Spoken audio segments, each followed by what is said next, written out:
Well, Victor Gao is Vice President at the Centre for China and Globalization and is an expert in Chinese international relations. He joins us from Beijing. A very warm welcome to you, Victor. So what does China think of Pete Hegseth choosing to insert himself very vocally into an already contentious part of the world? And what should we anticipate China's response to be?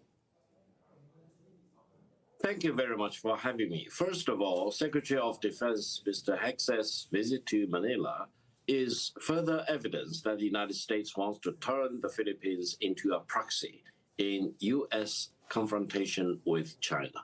However, I hope Secretary of Defense Mr. Hegseth will realize that this tactic does not work. Why? Because between China and the United States, war is not an option at all by any stretch of the imagination. Only peace between China and the United States will be the better way and the highway. Therefore, whatever the United States wants to do to turn the Philippines into a proxy, try to stir up more confrontation between China and the Philippines, will eventually fail.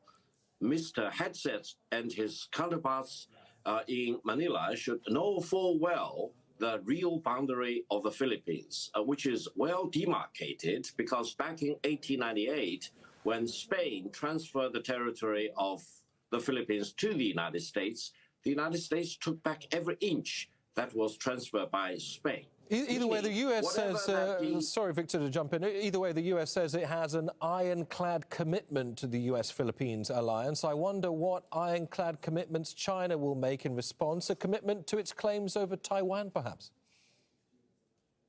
China's ironclad commitment is to defend its sovereignty and territorial integrity at any cost against any one country or a group of countries. Whether there is an alliance or not, it doesn't matter. China's determination is unrelenting in defending its sovereignty and territorial integrity.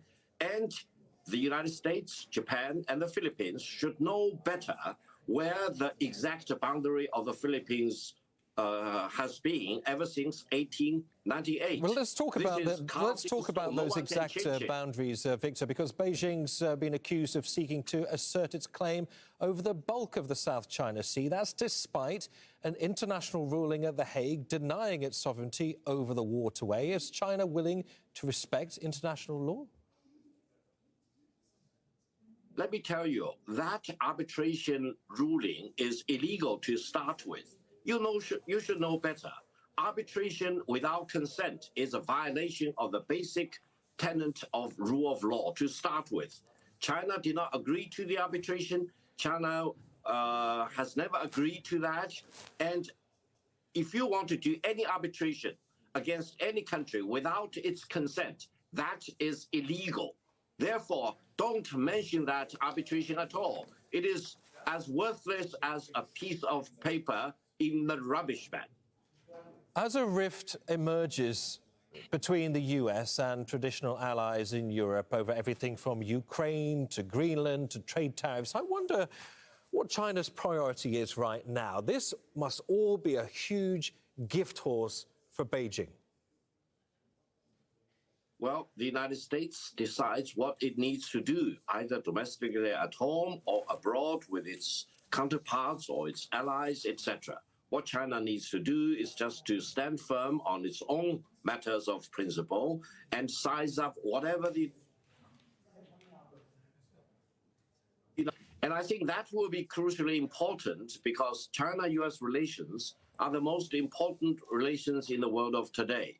China is a power of stability. The United States seems to be in a period of instability. And hopefully by the end of the day, the United States will realize that China is not an enemy and China-US relations need to get along with each other rather than confronting each other.